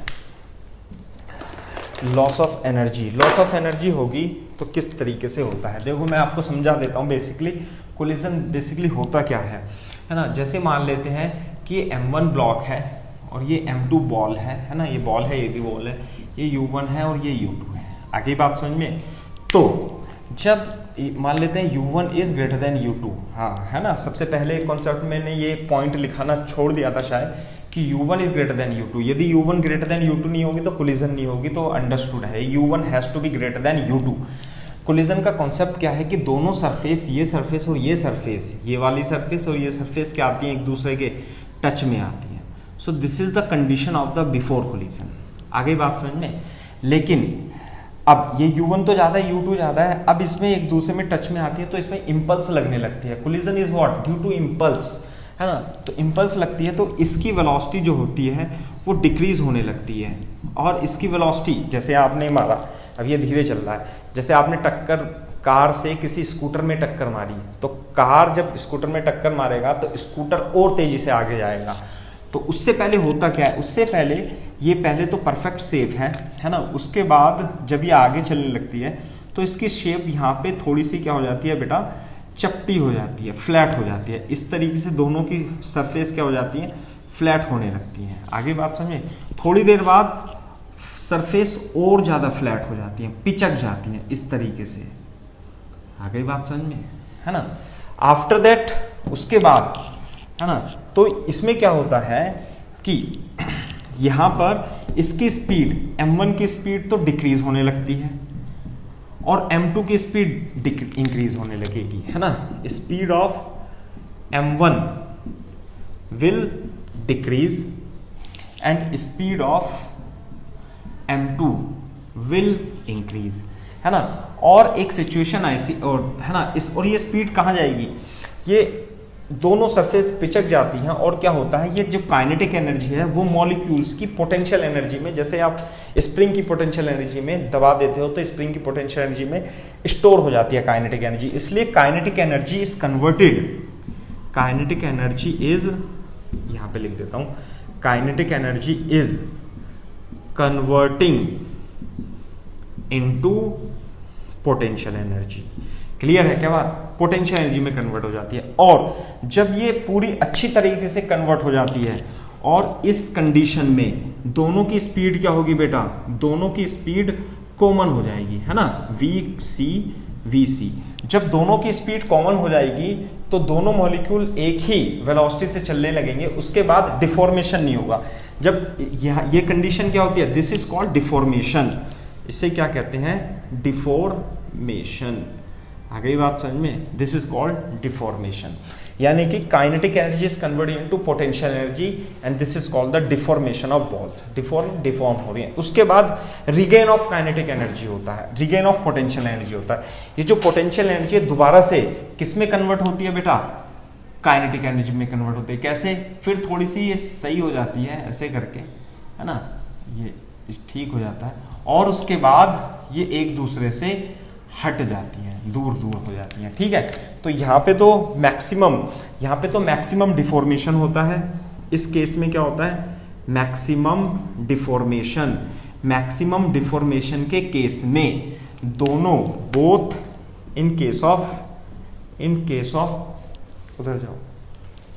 of maximum deformation both balls will move together, दोनों मूव करेंगे टुगेदर से, तो कॉमन स्पीड से together will move together with same speed या वेलोसिटी भी लिख सकते हैं यार। और वो सेम स्पीड यानी कॉमन स्पीड क्या होगी, कंजर्वेशन ऑफ मोमेंटम लगा देंगे। इनिशियल मोमेंटम कितना था सिस्टम का, m1 u1 m2 u2, और फाइनल मोमेंटम क्या हो जाएगा, m1 m2 एक कॉमन बॉडी बन गई और उसकी m1 plus m2 into we common.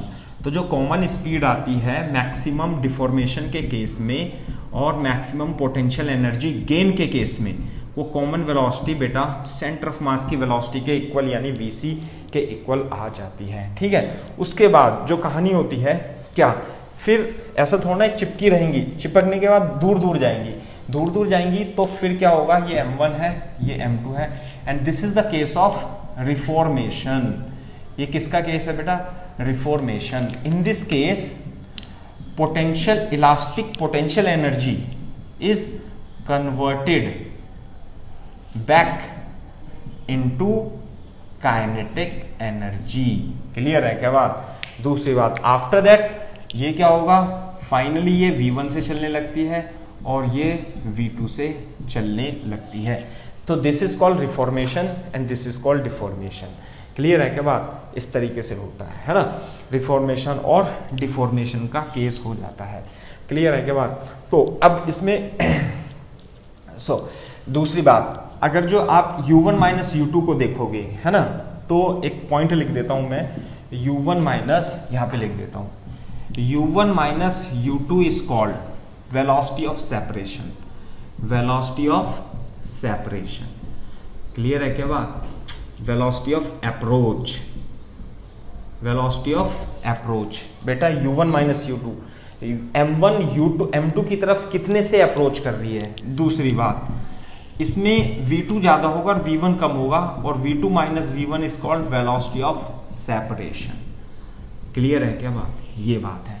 अब देखो, अब इन इलास्टिक और इलास्टिक कोलिजन में आप डिफरेंशिएट कर सकते हो। क्या डिफरेंशिएट कर सकते हो कि इलास्टिक कोलिजन वो कोलिजन होती है कि जब ये रिफॉर्मेशन के दौरान इसके अंदर इसके मॉलिक्यूल्स में ये जो पोटेंशियल एनर्जी स्टोर हो गई, ये पोटेंशियल एनर्जी सारी की सारी रिफॉर्मेशन के ड्यूरेशन में, रिफॉर्मेशन के दौरान सारी काइनेटिक एनर्जी में कन्वर्ट हो जाती है, तो एनर्जी लॉस नहीं होती है और वो कहलाती है इलास्टिक कोलिजन। लेकिन ऐसा होता नहीं है मोस्टली केसेस में कि जब डिफॉर्मेशन होता है तो पूरी तरीके से रिफॉर्मेशन नहीं हो पाता, इसलिए थोड़ी सी काइनेटिक एनर्जी इन सरफेसेस, इन मटेरियल के potential and elastic potential energy के बीच में कन्वर्ट होकर के रह जाती है, तो काइनेटिक एनर्जी का लॉस हो जाता है। All the potential energy is not converted back into the kinetic energy and there is loss of kinetic energy, और वो मोस्टली केसेस में होता है, और this is called the case of inelastic collision. Clear है क्या बात? दूसरी बात, एक तो ये बात हो गई, आप इसे एक बार कॉपी कर लीजिए, ठीक है। अब अच्छा देखते हैं दूसरा, एक आपको फॉर्मूला लगाना है, क्या? कोफिशिएंट ऑफ रेस्टिट्यूशन, इसमें लगाना है आपको क्या, मैं यहां से साफ कर देता हूं इसे, क्या? Coefficient of restitution, restitution, coefficient of restitution, e का मतलब क्या होता है बेटा? Velocity of separation, velocity of separation divided by velocity of approach, velocity of approach. Clear है क्या बात? है ना। वेलोसिटी ऑफ सेपरेशन कितनी होती है बेटा? वेलोसिटी ऑफ सेपरेशन जितनी स्पीड से सेपरेट हो रहे हैं, यानी v2 माइनस v1, और velocity of approach u1 minus u। आ गई बात समझ में? अब देखो बेटा, E is equal to 1 if collision is perfectly elastic, है ना, जो हमने पहले पढ़ा था, है ना। उसमें देखो जब हमने डेरिवेशन भी करा था तो उसमें एक फॉर्मूला आया था, क्या कि उसमें जो कन्वर्ट करके हमने सॉल्व करके आया था, वो आया था if E is equal to 1 का मतलब है v2 minus v1 upon u2 minus u1, यानी कि v2 minus v1 is equal to u2 minus u1। इसका मतलब क्या है? Velocity of separation is equal to velocity of approach. किस केस में? Velocity of approach. किस केस में? इलास्टिक कोलिजन के केस में। आ गई बात समझ में? लेकिन यदि इलास्टिक कोलिजन नहीं है तो what you have to do, you have to apply this formula. If collision is inelastic, तो आपको क्या लगाना पड़ेगा? E is equal to v2 minus v1 upon u1 minus u2, velocity of separation divided by velocity of approach. इसको कभी कभी आप ऐसे भी बोल दोगे, या m से गुणा कर दोगे ना, m से जब आप गुणा कर देते हो तो ये क्या बन जाती है? Impulse of deformation. This is what? Impulse of deformation, ऐसे भी बोलते हैं इसे, divided by impulse of reformation. Clear है क्या बात? है ना। जे डी अपॉन जे आर ऐसे भी लिखते हैं, डिफॉर्मेशन इंफॉर्मेशन। लेकिन नीट में और जेईई मेंस में तो इतना सवाल नहीं पूछता, है ना, बस यही पूछता है। दूसरा बात, इसे करेक्ट तरीका लिखने का ये है कि v2 अपॉन v1 तो आप इसे लिखोगे, लेकिन आप इसे पूरा लिख लो। कैसे? Velocity of separation along line of impact, along line of impact, ठीक है। Velocity of separation, velocity of separation along line of impact, velocity of approach along line of impact, ऐसे करके करना है। आ गई बात समझ में? तो इस कॉन्सेप्ट को आपको ध्यान में रखना है। समझ में आई बात? अब हम आगे चलते हैं। तो this is the difference between the elastic and inelastic collision. When all the potential energy is converted back into the kinetic energy during the collision, then this is called the elastic collision. And if some energy, kinetic energy is stored in the balls or block in the form of potential energy, then this is called the inelastic collision, है ना। अच्छा, इसमें एक case और कर सकते हैं। ये तो E बराबर 1 में परफेक्टली इलास्टिक कोलिजन होती है। यदि E बराबर 0 हो, इफ E बराबर 0, E बराबर 0 का मतलब है v2 minus v1 upon u1 minus u2 implies that v2 और v1 क्या होगा? बराबर होगा। इसका मतलब कि आफ्टर कोलिजन, मान लेते हैं यहाँ पे लिख लेना बेटा, इसके बाद यहाँ से स्टार्ट करना। कैसे? कि ये तो m1 है और u1 है और m2 है और बेटा ये u2 है, और E की वैल्यू कितनी है 0 है। इसका मतलब M1 और M2 दोनों की स्पीड क्या होंगी 1 होगी, यानी ये बॉडी जुड़ जाती है। आई बात समझ में? और स्पीड इनकी V1 V2 V common same आ जाएगी और ये कहलाता है perfectly inelastic collision. Perfectly inelastic collision, आगे बात समझ में? This is the perfectly inelastic collision. Perfectly inelastic collision के केस में है ना, V कॉमन कैसे निकालेंगे? P initial is equal to P final, initial momentum M1 U1 plus M2 U2, final momentum M1 plus M2 into V common. तो V common जो आएगा वो M1 U1 plus M2 U2 divided by M1 plus M2 के equal आ जाता है। आगे बात समझ में? सो this is the case of perfectly inelastic, this is the case of elastic and this is the case of inelastic, है ना। This is elastic, this is inelastic, this is perfectly inelastic. Elastic के collision में E की value 0 से 1 के बीच में होती है, यहाँ E की वैल्यू 1 होती है और परफेक्टली इलास्टिक के केस में E इज इक्वल टू 0 होती है। इस बात को आपको ध्यान में रख करके क्वेश्चन करने हैं, ठीक है। इसे आप एक बार कॉपी कर लीजिए, फिर हम अपना डिस्कशन आगे कंटिन्यू करते हैं। ओके तो आपने देखा कि परफेक्टली इलास्टिक और परफेक्टली इलास्टिक और परफेक्टली इनइलास्टिक तो आसान है, लेकिन इनइलास्टिक कोलिजन जिसमें E की वैल्यू 0 और 1 के बीच में होती है वो थोड़ा कॉम्प्लेक्स हो जाता है ना। तो हम उसके लिए ही हम केस करते हैं क्या, इनइलास्टिक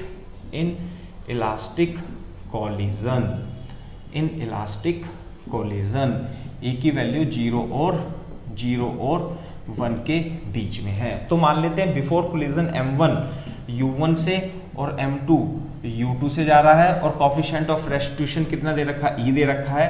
और आफ्टर कोलिजन जो इसकी वेलोसिटी है बेटा वो V1 हो जाती है और वो V2 हो जाती है। तो आपको क्या दिया होगा, कोफिशिएंट ऑफ रेस्टिट्यूशन की वैल्यू दी होगी, साथ में U1 U2 पता होगा इनिशियल वेलोसिटीज और M1 M2 फाइनल वेलोसिटी पता होगा, है ना। तो आपको V1 और V2 निकालना है। तो क्या लगाएंगे, एनर्जी कंजर्वेशन तो नहीं लगेगा, इसमें कॉन्सेप्ट क्या लगेगा, first of all conservation of linear momentum. क्या है, initial momentum is equal to final momentum. अब आप सोचोगे सर इसमें एनर्जी लॉस हो रहा है तो मोमेंटम का कंजर्वेशन कैसे लगा सकते हैं। मोमेंटम का कंजर्वेशन तो बेटा लगा सकते हैं, क्यों, क्योंकि because there is no external force on the system, therefore conservation of linear momentum can be applied. तो initial momentum M1 U1 M2 U2, final momentum M1 V1 plus M2 V2। एक तो ये हो गया। दूसरी जो इक्वेशन लगेगी वो उसमें E की value coefficient of restitution is equal to velocity of separation divided by velocity of approach U1 minus U2।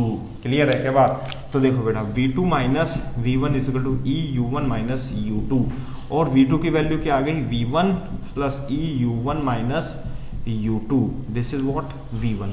अब क्या करोगे आपको दो इक्वेशन है, दो अननोन है, V1 V2 अननोन है या V1 V2 अननोन है। दोनों इक्वेशन से आप क्या करोगे, इसे इक्वेशन नंबर 1 मान लेते हैं, इक्वेशन नंबर 2 मान लेते हैं। तो सॉल्व कर लोगे कैसे, इसकी वैल्यू V2 की वैल्यू आप इसमें रख देना, है ना। M1 U1 plus M2 U2 is equal to M1 V1 plus M2 और बेटा V2 की वैल्यू कितनी आई, V1 plus E U1 minus U2 minus U2 to this. अब यहाँ पे तो केवल V1 ही रह गया, है ना। जब आप इसे सॉल्व करोगे, है ना, इसमें V1 की वैल्यू आपको निकालनी है, थोड़ा सा कैलकुलेशन कर लेना बेटा। V1 की जो वैल्यू आती है वो बहुत ही अच्छी आती है और M1 minus E M2 upon M1 plus M2 into U1 plus M2 1 plus E upon M1 plus M2 into U2 आती है। आगे बात समझ में, इसे सॉल्व कर लेना, आप आ जाएगी।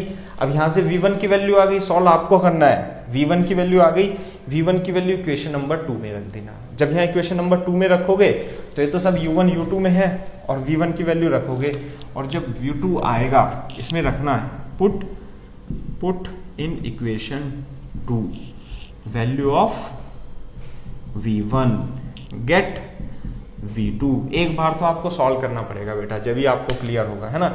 जब आपको इसमें वैल्यू पुट करोगे तो भी बहुत अच्छी वैल्यू आती है, वो आती है m1 1 plus e upon m1 plus m2 into u1 plus m2 minus E m1 divided by m1 plus m2 into u2। साथ में velocity is a vector quantity, तो आप क्या करोगे बेटा, आप इसमें वेक्टर लगा दोगे, क्या v1 vector v2 vector like this। so this is the another formula which we have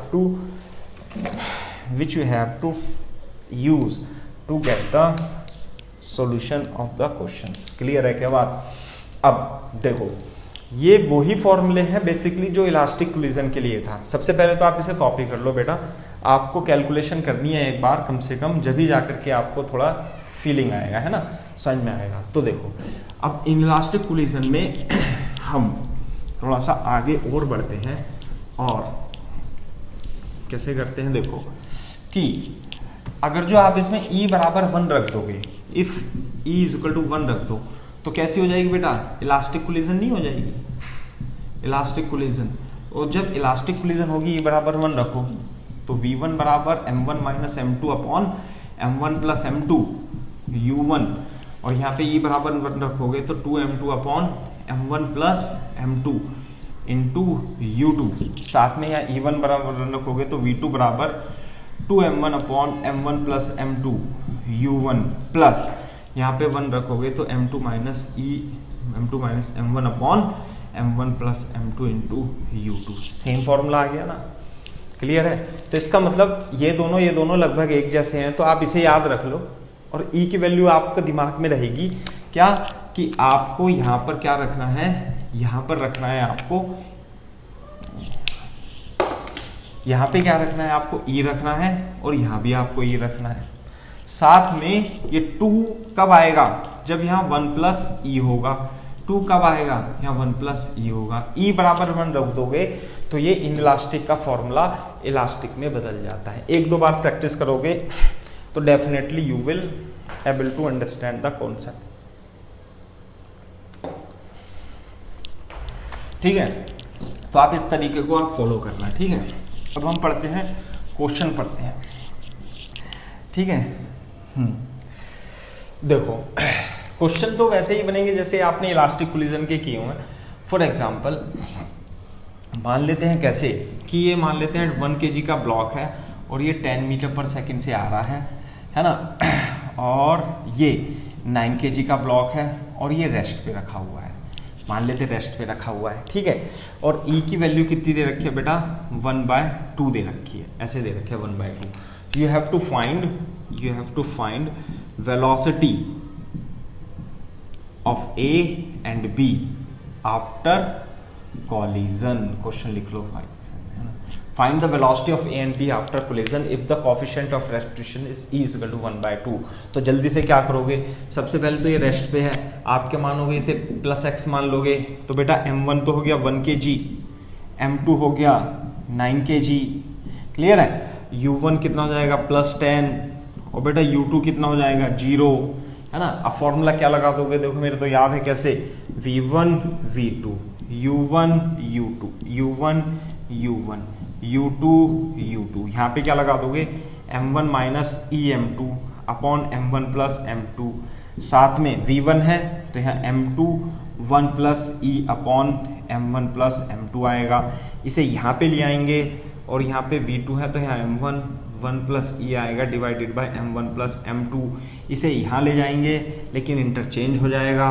कैसे इंटरचेंज हो जाएगा, m2 माइनस ई m1 upon m1 plus m2। लेकिन सबसे अच्छी बात तो ये है एक रेस्ट पे है, तो u2 कितना हो गया बेटा 0, u2 कितना हो गया 0, तो ये क्वांटिटी 0 हो गई, खत्म हो गई कहानी। इसमें वैल्यू पुट कर देंगे, तो m1 की वैल्यू कितनी है बेटा, m1 की वैल्यू 1 माइनस ई की वैल्यू 1/2, m2 की वैल्यू 9 अपॉन 1 प्लस 9 इंटू 10, तो कितना आ जाएगा बच्चा, ये आ जाएगा 1.4, 1 में से जाएगा माइनस 3.5 मीटर पर सेकेंड, जबकि ये कितना आएगा, m1 है 1 और 1 plus 1/2 upon 1 plus 9 into 10 is equal to 1.5 metre पर सेकेंड इज द आंसर। इसका मतलब कि टकराने के बाद ये 1 kg का ब्लॉक तो किधर जाएगा, इधर की ओर जाएगा 3.5 मीटर पर सेकंड से, और 9 केजी का ब्लॉक जो जाएगा वो 1.5 मीटर पर सेकंड से इधर की ओर ये 9 केजी का ब्लॉक ए और बी इस तरीके से मूव करने लगेंगे। क्लियर है क्या बात? तो आप इस तरीके से इन क्वेश्चंस को सॉल्व कर सकते हो। क्लियर है क्या बात? ये है बात।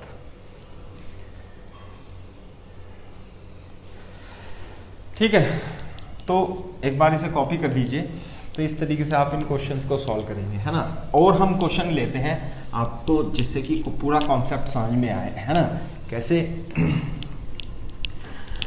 कि जैसे कि मान लेते हैं, है ना, तो इसका मतलब आपको फॉर्मूले में क्वेश्चन में पुट करना है आंसर। फॉर एग्जांपल, बहुत ही अच्छा एग्जांपल है कि मान लेते हैं दोनों सेम मासेस हैं m1 और m2, दोनों सेम मासेस हैं m1 और m2, जिसमें कि m2 क्या है बेटा, एक बॉल क्या है, ये रेस्ट पर है। आ गई बात समझ में? और इसकी स्पीड बेटा 10 मीटर पर सेकेंड है। क्लियर है क्या बात? क्लियर है क्या बात? दूसरी बात, अब आपको या यू मान लेते हैं सिंपल, इससे करके ये रेस्ट पे है, ये ए है, ये बी है ना। कोफिशिएंट ऑफ रेस्टिट्यूशन ई है, ई दे रखा है। तो आपको क्या लिखना है, फाइंड, क्वेश्चन लिख लो बेटा proper, find the velocity, find ratio of velocities of A and B after collision, है ना। कोलिजन के बाद ए और बी की वेलोसिटी आपको निकालनी है। तो सबसे अच्छी बात तो है, एक वेलोसिटी क्या है इस पे बेटा, रेस्ट पे है। तो जब ये रेस्ट पे होगी तो v1 और v2 का हम यदि ऐसे करेंगे तो u1 u2 और u1 प्लस प्लस, इसे डायरेक्ट जीरो ही लिख दूं, क्यों दिमाग लगाना, ये तो रेस्ट पे ही है। ठीक है, और ये आएगा बेटा m1 माइनस ई m2 upon m1 plus m2, और ये आएगा यहाँ पे v2 है m1 1 plus e upon m1 plus m2। आगे बात समझ में? साथ में अच्छी बात ये भी है कि m1 और m2 की वैल्यू क्या सेम है, तो अपन क्या लिखेंगे, we can write down this 1 minus e upon 2 into u, 1 plus e upon 2 into u. देख लो, चाहे m से m कट जाएगा ना नीचे, तो नीचे तो 2m आ जाएगा, 2m से कैंसिल हो जाएगा, मैं पूरा ही लिख देता हूँ। m कॉमन लेके 1 minus e upon 2m into you आएगा, तो कितना आएगा बेटा, m से m उड़ जाएगा, 1 minus e upon 2 into you बच जाएगा। जबकि इसमें m 1 प्लस ई और नीचे कितना हो जाएगा बेटा, 2m इंटू यू हो जाएगा, m से m उड़ जाएगा और 1 plus e upon 2 into you हो जाएगा। आ गई बात समझ में? तो अब हमें निकालना है रेशियो ऑफ वेलोसिटी va, तो ये तो हो जाएगा va और ये हो जाएगा बेटा vb। तो va और रेशियो vb निकाल लेंगे तो va अपॉन vb, यानी कि दिस अपॉन दिस, यानी कि 1 minus e upon 2 into you और 1 plus e upon 2 into you. तो va अपॉन vb कितना जाएगा, 1 माइनस ई अपॉन 1 प्लस ई आ जाएगा। क्लियर है क्या बात? तो इस चीज को आपको ध्यान में रखना है ना। कॉपी कर लीजिए। दूसरे तरीके से किस तरीके से बन सकता है, मान लेते हैं कि सेम क्वेश्चन है, एक रेस्ट पे है और इनका कोफिशिएंट ऑफ रेस्टिट्यूशन बी निकालना है ना। तो आपको क्या निकालना है, देखो कैसे कि if two balls are moving, if ball A is moving towards B which is at rest, question लिख लो, if ball A is moving towards B which is at rest, find the value of coefficient of restitution E if after collision the velocity of B becomes 3 times the velocity of A, है ना। तो coefficient of restitution की value निकालनी है such that VB becomes 3 times of VA after collision, यानी कि V2 is equal to 3V1 अपने को ऐसे करना है। तो ये तो रेस्ट पे है, जब ये रेस्ट पे है तो हमें इसे तो लिखने की आवश्यकता ही नहीं है। साथ में M1 M2 और M1 M2 क्या होंगे, सेम होंगे। मैं फिर भी लिख देता हूं U1 plus 0 plus E M1 plus M2 into U1 plus 0, क्योंकि U2 0 है ना, ये बहुत अच्छा कॉन्सेप्ट है। और M1 और M2 भी सेम है, तो 1 minus e upon 2 into you और 1 plus e upon 2 into you. अभी तो करा है, लेकिन वो कह रहा है कि V2 को E की वैल्यू बताने हैं सच दैट V2 को 3 टाइम्स ऑफ V1 रख दो, यानी कि VB is equal to 3 times of velocity of A। तो इससे E की वैल्यू नहीं निकाल सकते हैं। V2 की वैल्यू कितनी हो गई बेटा 1 plus E by 2 into you और 3 times of 1 minus you upon 2 into you. तो सब कट जाएगा, तो इधर 1 प्लस ई 1 माइनस ई ऐसे बन जाएगा। तो कितना जाएगा 1 plus e is equal to 3 minus 3e, 4e is equal to 2 और e is equal to 1/2 is the correct answer. आगे बात समझे? तो in this way you can find the ठीक है, you can find the solution of this question. ठीक है, if after collision kinetic energy of balls become, हाँ इस तरीके से। तो कॉपी कर लो इसे, दूसरा क्वेश्चन भी आप लिख लो, है ना। तो इसी तरीके से क्वेश्चन देखो क्या है। क्वेश्चन में एक बॉल रेस्ट पे है और एक बॉल यू से आती है और इधर की ओर टकराती है ना। क्वेश्चन लिख लो, in the given figure find the coefficient of restitution E if after collision the total kinetic energy becomes 3/4 times of initial kinetic energy find the value of coefficient of restitution E if final kinetic energy of both balls is 3/4 times of initial kinetic energy। E की value निकालनी है। तो दोबारा से ये rest पे है यार, U2 और U2 तो 0 रख लेंगे और M1 और M2 को बराबर रखेंगे, तो डायरेक्ट V1 क्या लिखें बेटा 1 minus e upon 2 into you और V2 क्या लिखे 1 plus e upon 2 into you.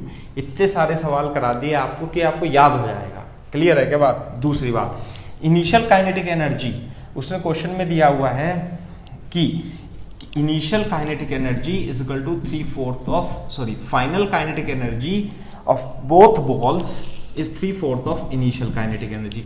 तो बेटा फाइनल काइनेटिक एनर्जी यानी कि देखो ये ए वाली बॉल तो V1 से चल रही है और B वाली बॉल ये बेटा V2 से चल रही है, तो फाइनल काइनेटिक एनर्जी कितनी होगी half m1 v1 square plus half m v2 square 3/4 of initial kinetic energy तो केवल इसमें थी हाफ m u स्क्वायर। नहीं है बात समझ में? हाफ m से हाफ m कट जाएगा ऐसे करके। अब v1 स्क्वायर और v2 स्क्वायर की वैल्यू है। अगर जो मान लिया आपको ये डायरेक्ट फॉर्मूला याद नहीं है तो फिर सवाल आपको बहुत टफ लगेगा ये। अब हमें तो याद है v1 कितना 1 माइनस ई बाई 2 का स्क्वायर इंटू यू स्क्वायर और ये 1 प्लस ई बाई 2 का square into u square is equal to 3/4 into u square. Clear है क्या बात? दोबारा से यू स्क्वायर कट जाएगा और यहाँ से 4 भी कट जाएगा, 2 का स्क्वायर, तो यहाँ पे क्या बचेगा 1 plus e square minus 2e और यहाँ पे 1 plus e square plus 2e is equal to 3। Clear है क्या बात? ये इससे कट जाएगा तो 2e square plus 2 is equal to 3 है ना, और 2e square is equal to 1 और e is equal to plus minus e square is equal to 1/2, तो e is equal to plus minus 1/√2। Minus तो लेंगे नहीं, तो e की वैल्यू कितनी आ गई बेटा 1/√2 इज द करेक्ट आंसर। बहुत ही अच्छा शानदार क्वेश्चन है ना। देख लो आप कि यदि आपको पूरा कॉन्सेप्ट ये फॉर्मूला याद नहीं होगा तो भाई साहब आपसे लगेगा नहीं, गारंटी है मेरी, है ना। इसलिए लगेगा तो बहुत देर में जाकर के आपको समझ में आएगा, होश आएगा कि हमें ये करना था वो करना था। ठीक है, तो इसलिए आपको जैसे बताया जा रहा है आप उसी तरीके से कॉन्सेप्ट को करो and then you will be able to understand the concept of collision. ठीक है, तो इससे ज़्यादा नीट में और जेई मेंस में क्वेश्चन नहीं आते। ठीक है, अब हम पढ़ते हैं, ये तो हेड ऑन कोलिजन हो गया है ना, इलास्टिक और इलास्टिक कोलिजन हो गया, आपको दोनों में डिफरेंस भी समझा दिया। अब फाइनली हम चलते हैं टुवर्ड्स द ऑब्लिक कोलिजन।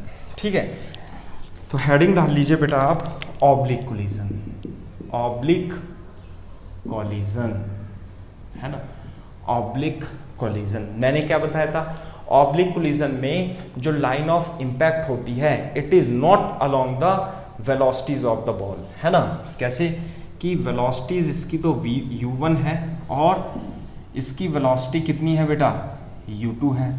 आ गई बात समझ में? तो ऐसे है। तो लाइन ऑफ इम्पैक्ट कैसे होगी, जब ये दोनों मिलेंगी तो सेंटर क्या होगा, यहाँ पर होगा, सॉरी सेंटर का होगा बेटा, इस तरीके से होगा ये। सो this is the line of impact. जो इम्पल्स लगेगी वो इस लाइन के अलोंग लगेगी। This is line of impact, line of impact, या इसे लाइन अलोंग कॉमन नॉर्मल भी बोलते हैं बेटा, कॉमन नॉर्मल ऐसे भी बोलते हैं, लाइन अलोंग कॉमन नॉर्मल। तो वेलोसिटी जो होती है वो कुछ एंगल थीटा इस तरीके से u1 और u2 से मिलकर के बनी होती है, ठीक है। वैसे तो इसका कॉन्सेप्ट बहुत ही स्ट्रांग होता है, वो हम एडवांस में पढ़ाते हैं, लेकिन जेईई मेंस में हम छोटा सा ही कॉन्सेप्ट आपको पढ़ाएंगे, ठीक है, और उसी से क्वेश्चन हो जाते हैं। बेसिकली देखो कैसे होगा, इलास्टिक कोलिजन ही पढ़ रहे हैं। ऑब्लिक कोलिजन में इलास्टिक दोनों हो सकते हैं, लेकिन हमें इलास्टिक कोलिजन ही पढ़ना है ऑब्लिक कोलिजन में। फॉर एग्जांपल कैसे कि एग्जांपल नहीं, कॉन्सेप्ट में आपको बता देता हूं। जितने भी क्वेश्चन आएंगे, छोटे छोटे से क्वेश्चन आएंगे, सबको आपको कॉन्सेप्ट लगा करके खुद से ही सॉल्व कर लेना है। कैसे, मान लेते हैं कैरम बोर्ड की गोटी है और इसकी वेलोसिटी u1 है और इसकी वेलोसिटी ये m2 है और ये u2 है। क्लियर है क्या बात? आफ्टर कोलिजन दोनों में कोलिजन होती है बेटा, ये v1 से चलने लगता है और ये m2 जो है ये v2 से चलने लगता है और ये m1 से चलने लगता है। क्लियर है क्या बात? दूसरी बात, मान लेते हैं ये तो इनिशियली लाइन होगी मोशन की, और ये मान लेते हैं इनिशियली लाइन से अल्फा एंगल बनाते हुए चलता है और ये एंगल बीटा बनाते हुए चलता है। इस तरीके से हो रहा है, ठीक है। तो अब देखो मोमेंटम कंजर्व करना है, लेकिन ये 2D मोशन हो गया। इनिशियली तो 1D था, लेकिन बाद में क्या हो गया, 2D मोशन हो गया। तो आपको momentum conserve, linear momentum conserve करना पड़ेगा। किस किस डायरेक्शन में बेटा? Along the positive x axis और वाई एक्सिस, है ना। तो momentum conservation in x direction, clear है क्या बात? तो जब आप एक्स डायरेक्शन में मोमेंटम कंजर्व करोगे तो क्या इक्वेशन बनेगी?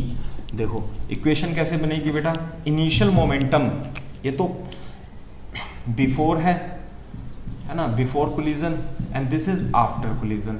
तो बेटा इनिशियल मोमेंटम कितना है एक्स डायरेक्शन में, in x direction m1 u1 plus m2 u2 is equal to, अब देखो इसका इधर की ओर जो कंपोनेंट होगा वो v1 cos अल्फा हो जाएगा, तो m1 into v1 cos alpha plus इसका मोमेंटम x डायरेक्शन में m2 into v2 cos beta, ये तो हो गया। इन y direction conservation of linear momentum in x direction, conservation of linear momentum in y direction. देखो y डायरेक्शन में initial momentum कितना है, 0, तो p initial in y direction and p final in y direction. Initial momentum कितना है, 0, ठीक है। दूसरी बात, इस डायरेक्शन में इसका momentum m1 v1 sin alpha, ये तो प्लस y है ना, इसे x एक्सिस इसे y एक्सिस मान लो। दूसरा इसका इस डायरेक्शन में कितना हो गया, माइनस में आएगा ना, m2 v2 sin बीटा। इसका मतलब क्या है, m1 v1 sin alpha is equal to m2 v2 sin beta. एक इक्वेशन ये बन गई, दूसरी एक इक्वेशन ये बन गई, ठीक है।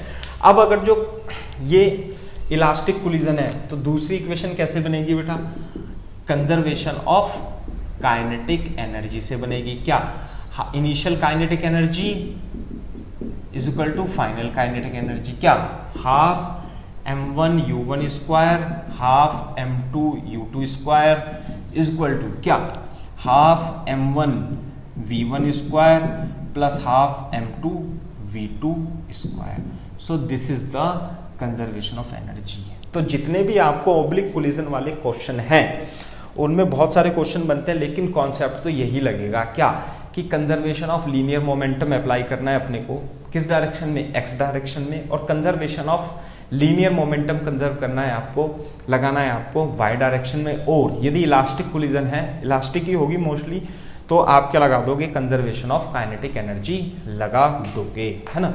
तो इन कॉन्सेप्ट को आप एक बार कॉपी कर लीजिए, इन्हीं पर बेस्ड क्वेश्चन होता है, ठीक है। ऐसे। तो देखो बेटा, अब इसे यदि आपने कॉपी कर लिया है तो अब हम इस पे क्वेश्चन करते हैं। मोस्ट ऑफ द क्वेश्चन में इतनी बड़ी इक्वेशन बनाने की आवश्यकता नहीं पड़ती। क्यों? क्योंकि मोस्टली क्वेश्चन में एक ब्लॉक गतिमान रहता है और दूसरा ब्लॉक रेस्ट पे रहता है। तो हमारी जो इक्वेशन होती है, कैलकुलेशन होती है, वो बहुत ही आसान हो जाती है। ठीक है, तो हम उस इक्वेशन को अब देखेंगे कैसे।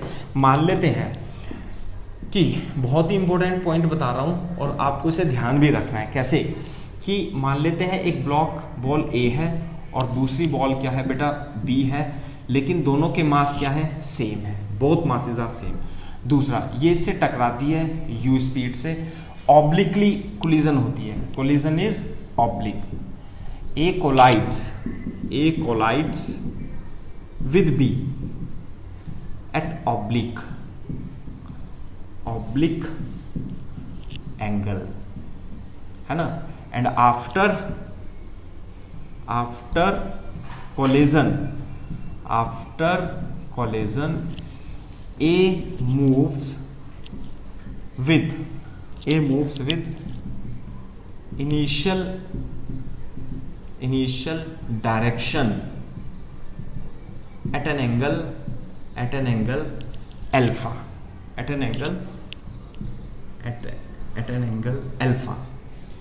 with speed v1. Find speed of B, also find its direction। आगे बात समझ में ये है। तो देखो बेटा कैसे करना है।